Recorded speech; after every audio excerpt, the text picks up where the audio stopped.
জিবরাইল সব নবীর উম্মতকে সাইড করেছে, আমার নবী মুহাম্মদুর রাসূলুল্লাহর উম্মতকেও সাইড করেছে। জিবরাইল বলে আল্লাহ এখন কিবা করতাম, আল্লাহ কয় জিবরাইল তুমি জান্নাতে যাও। জিবরাইল এবার জান্নাতে গেছে। জিবরাইল জান্নাতে গেছে।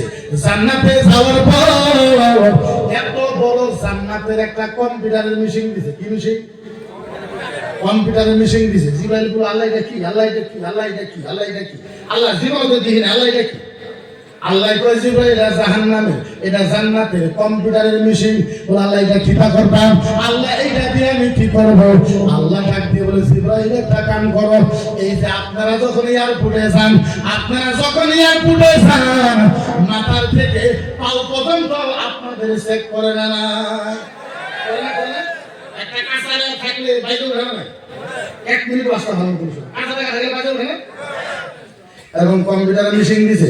জিবরাইল কয় আল্লাহ এটা কি করতাম, আমার আল্লাহ ডাক দিয়ে বলে জিবরাইল ওয়ারাসুলিলা রিজলাইনে লিকানা আলাইহি ওয়াল্লাহমি ওয়াদামি ওয়াল আশআরি হুব্বা মুহাম্মদ মান কানা ফারাতাহু ফিল জান্নাহ। আল্লাহ কোন আমার আল্লাহ ডাক দিয়ে কয় জিবরাইল এইটা দিয়া নবী মুহাম্মদুর রাসূলুল্লাহর যত জাহান্নামী উম্মত আছে মাথার থেকে পাও পর্যন্ত চেক করবা, কোন একটা মাংসের গুড়ের ভিতরে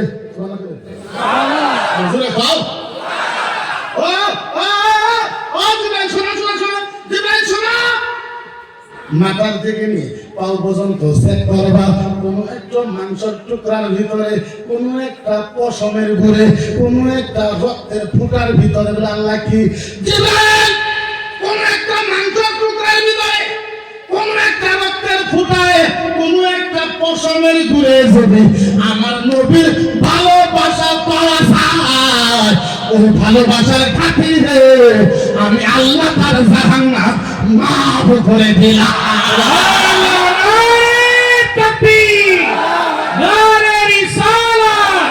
मुफ्ती मकीमुर रहमान साहब की मिला की जलसाए दस्तरबंदी की फैजान आला हजरत नारे तकबीर।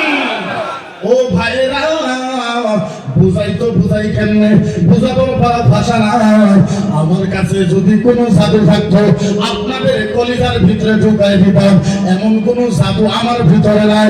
আরে ও ভাইরা আসামের ভিতরে আমার সাম্প্রদায়িক বলে দেওয়া হয়, আমার বিতর্কবাদী বলা হয়, আমার জিহাদি অমুক তমুক বলা হয়। আপনাদেরকে একটা কথা জিজ্ঞাসা করি, একবার বুকে হাত রেখা বলেন ও সুন্নি ভাইরা, পীর তরিকপন্থী ভাইরা, ও পীরের গোলামেরা,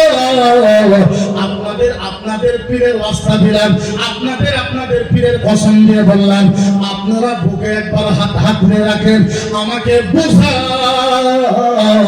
আচ্ছা আমাকে বলেন, কেউ যদি আমার নবীকে ওই ধরনের গালি দেয়, নবীকে বেঈমান শয়তান বলে, আমার নবীকে ইলমের গালি দেয়, আমার নবীকে শয়তান বেঈমান বলে, আল্লাহকে পাগলা বলে দাবি করে, আল্লাহর মাথা খারাপ হয়েছে বলে, কোরআন যদি জ্বলায় দেওয়ার কথা হয়, ইসলাম যদি ফিনিশ করার কথা হয়, জিবরাইলকে যদি অপমান করা হয়, আমার নবীকে যদি অপমান করা হয়, কোরআনের যদি বেইজ্জতি করা হয়, আপনারা বলে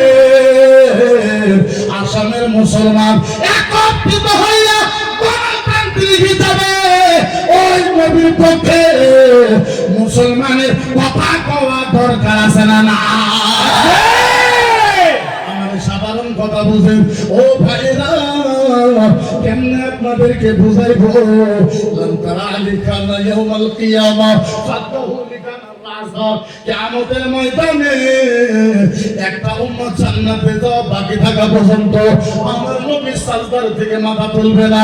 আল্লাহ আল্লাহ কেমনে বুঝায় ও ভাইরা, আমার নবী একবার ফুলসিরাতে দৌড় দিবে, আমার নবী একবার মিজানে দৌড় দিবে, আমার নবী জাহান্নামের দিকে দৌড়ে যাবে, আল্লাহর নবী হাউজে কাউসারের পাশে যাবে। আরে আমার নবী দিওয়ানা হয়ে যাবে, আমার নবী পাগলা হয়ে যাবে। কিয়ামতের ময়দানে একবার মা আমিনার কথা মনে করবে না, আব্বা আব্দুল্লাহর কথা মনে করবে না, মা ফাতেমার কথা মনে করবে না, হাসান হোসেনের কথা মনে করবে না, বিবি আয়েশা খাদিজার কথা মনে করবে না। আমার নবী পাগলের মতন কিয়ামতের ময়দানে উম্মতি উম্মতি করিয়া করিয়া আমার নবী বেহুশ হয়ে যাবে, আমার নবী পাগল হয়ে যাবে, মিজানের ঘুরে যাবে। দেখবে বান্দারা হাঁটতে পারে না, আমার নবীর সামনে যায় দাঁড়াইবে, আমার নবীর নূর নবীর চেহারা যখন দেখবে এক সেকেন্ডে আমাদের নবীর উম্মতেরা নবীর জিয়ারতে পার হয়ে যাবে। সুবহানাল্লাহ।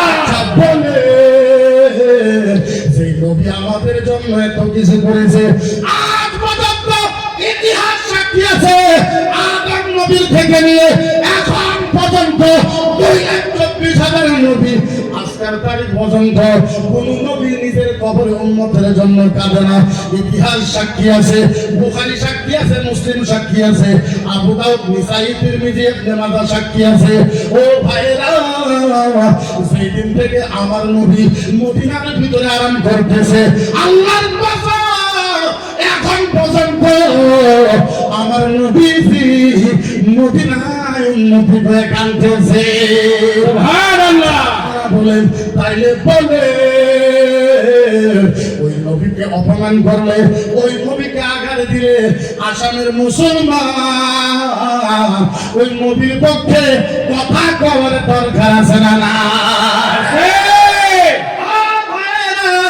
আমি আপনাদেরকে বলি না নিজের পীরকে ভালোবাসবেন না, আপনার পীরকে বেশি ভালোবাসেন, আপনার পীরকে আপনি মহব্বত করেন, সেইভাবে আপনি পীরের গোলামি করেন, যেভাবে নিজের টাকা পয়সা খরচ করেন পীরের দরবারে, সেইভাবে গরু মহিষ পীরের দরবারে দেন, যেভাবে পীরকে আপনি ভালোবাসেন। আমি আপনাকে মানা করতেছি না পীরকে ভালো পাইবেন, আপনি কলিজার গুড়ের থেকে ভালোবেসে দেন। আহারে কেমনে আপনাদেরকে বুঝাইবো, পীরের দরবারে যদি যত সওয়াব হবে মদিনার নবীর মাহফিলে 1 টাকা দিলে 1000 গরুর থেকে বেশি সওয়াব পাওয়া যায়। আরেকটা কথা মনে রাখবেন, আমি আপনারে বলি না মাজারে দিবেন না, যত পারেন মাজারে দান করেন, যত পারেন মাজারে দান করেন, যত পারেন মাজারে দান করেন, কিন্তু একটা কথা মনে রাখবেন, একটা মাজারে যদি আপনি 20 লাখ টাকা দেন, একটা মাজারে যদি 20 লাখ টাকা দেন, ওই মাজার আপনারে জান্নাতে নিয়ে যাইতে পারবে না। আপনি খারাপ কোনটা ভাববেন না, ওই মাজারে আপনাকে জান্নাতে নিয়ে যাইতে পারবে না। আমি মুফতি হিসাবে ফতোয়া দিলাম, মুফতি হিসাবে ফতোয়া দিলাম, এই নবীর মাদ্রাসায় যদি আপনি টাকা দেন, নবীর মাদ্রাসায় যদি সহায় করেন, এই সহায়ের বিনিময় যদি কোনো একটা আলেম যদি আলেম হয়, কোনো একটা ছাত্র যদি হাফেজ হয়, আল্লাহর কসম আপনি যদি মারা যান, এই ছাত্র যদি মনে মনে কয় আল্লাহ আল্লাহ আল্লাহ আল্লাহ আল্লাহ আল্লাহ আল্লাহ আল্লাহ, আমরা মাদ্রাসার তালবা আমার ঘরের পায়ের তলে নূরের পাগার পিছনে দেয় ফেরেশতা, রাব্বি আল্লাহ এই মানুষটা মাদ্রাসায় সহায় করেছে, মাবুদ আল্লাহ এই ভাইজান দুনিয়া থেকে বিদায় হয়েছে, আল্লাহ আমি ছাত্র হয়ে দোয়া চাই, আল্লাহ তুমি কবরে আযাব মাফ করে দাও। আরে আমার মনে কর আর কবরের